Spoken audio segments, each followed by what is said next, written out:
ಒಬ್ಬ ಶ್ರದ್ಧಾವಂತ ಕೃಷಿ ವಿಜ್ಞಾನಿ ಡಾಕ್ಟರ್ ಗೋಪಾಲ್ ತ್ರಿವೇದಿ, ಪದ್ಮಶ್ರೀ 2026.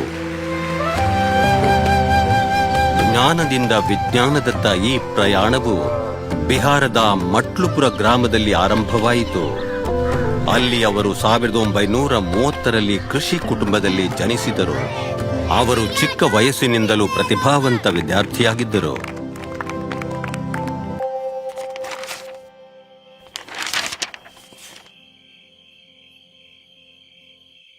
ಆದರೆ 10ನೇ ತರಗತಿಯಲ್ಲಿ ತನ್ನ ತಂದೆಯನ್ನು ಕಳೆದುಕೊಂಡರು.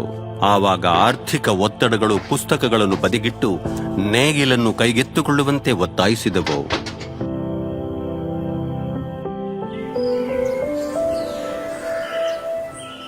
ಮಗ, ಇಲ್ಲಿ ಬಾ. ಆದರೆ ಅವರ ತಾಯಿಯ ನಂಬಿಕೆ ಎಂದಿಗೂ ಸುಳ್ಳಾಗಲಿಲ್ಲ. ಮಗ, ನೀನು ಓದು, ನಾನು ಮನೆ ನಡೆಸುತ್ತೇನೆ. ಮತ್ತು ಗುರುಗಳು ಕೂಡ ಅವರ ಸಾಮರ್ಥ್ಯವನ್ನು ಕಂಡರು. ನೀವು ಒಬ್ಬ ರೈತ, ನಿಮ್ಮ ಶಿಕ್ಷಣ ರೈತರಿಗೆ ಸೇವೆ ಸಲ್ಲಿಸಲಿ. ಓಕೆ, ಒಳಿತಾಗಲಿ. ಅವರು ಸರಳ ಪೋಸ್ಟ್ ಕಾರ್ಡ್ನಲ್ಲಿ ಅರ್ಜಿ ಸಲ್ಲಿಸಿದಾಗಲೂ ಪೂಸಾ ಕೃಷಿ ವಿಶ್ವವಿದ್ಯಾಲಯವು ಪ್ರವೇಶ ಮತ್ತು ವಿದ್ಯಾರ್ಥಿ ವೇತನ ಎರಡನ್ನೂ ನೀಡಿ ಸ್ವಾಗತಿಸಿತು.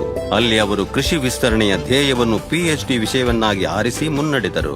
ನಂತರದ ವರ್ಷಗಳಲ್ಲಿ ಪ್ರಾಧ್ಯಾಪಕರಾಗಿ, ವಿಶ್ವವಿದ್ಯಾಲಯ ನಿರ್ದೇಶಕರಾಗಿ, ನಂತರ ಕುಲಪತಿಯಾಗಿ ಸೇವೆ ಸಲ್ಲಿಸಿದರು. ವಿಜ್ಞಾನಿಯಾಗಿ ಕೃಷಿಯನ್ನು ಸರಳೀಕರಿಸಲು ಮತ್ತು ರೈತರ ಕೈಗಳನ್ನು ಬಲಪಡಿಸಲು ತಮ್ಮನ್ನು ತಾವು ತೊಡಗಿಸಿಕೊಂಡರು. ಅದೊಂದು ದಿನ ಅವರೊಳಗೆ ಒಂದು ಶಾಂತವಾದ ಅರಿವು ಮೂಡುವವರೆಗೆ ನಗರದಲ್ಲಿದ್ದು ಹಳ್ಳಿಯನ್ನು ಪೋಷಿಸಲು ಸಾಧ್ಯವಿಲ್ಲ. ಆದ್ದರಿಂದ ನಿವೃತ್ತಿಯ ನಂತರ ಅವರು ತಮ್ಮ ಮೂಲಕ್ಕೆ ಮರಳಿದರು, ಮಟ್ಲುಪುರಕ್ಕೆ, ರೈತರ ನಡುವೆ ವಾಸಿಸಲು ಮತ್ತು ಅವರ ಹೋರಾಟ ಅರ್ಥೈಸಲು. ನಂಬಿಕೆಯಾಗಲಿ ಅಥವಾ ಬೆಳೆಗಳಾಗಲಿ ರಾತ್ರೋರಾತ್ರಿ ಬೆಳೆದು ನಿಲ್ಲೋಲ್ಲ, ಸ್ವಲ್ಪ ಸಮಯ ತೆಗೆದುಕೊಳ್ಳುತ್ತೆ. ಅದಕ್ಕೆ ಅವರು ಒಬ್ಬ ರೈತರಾಗಿ ರೈತರ ವಿಶ್ವಾಸವನ್ನು ಗಳಿಸಿದರು. ಅವರು ಕಿಸಾನ್ ಮಿತ್ರ, ಗಾಂವ್ ಪುರುಷ, ಕರ್ಮಯೋಗಿಯಾಗಿ ಪ್ರಸಿದ್ಧರಾದರು.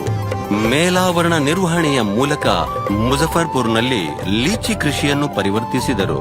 ನೀರು ನಿಲ್ಲುವ ಭೂಮಿಯಲ್ಲಿ ಅವರು ಮೇನು ಸಾಕಣೆ ಮತ್ತು ಮಖಾನ, ವಾಟರ್ ಚೆಸ್ಟ್ನಟ್ ಆಧಾರಿತ ಕೃಷಿ ಆರಂಭಿಸಿದರು.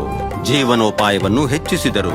ಚಳಿಗಾಲದ ಮೆಕ್ಕೆಜೋಳಕ್ಕೆ ವೈಜ್ಞಾನಿಕ ವಿಧಾನದ ಮೂಲಕ ಇಳುವರಿಯನ್ನು ಹಲವು ಪಟ್ಟು ಹೆಚ್ಚಿಸಿದರು.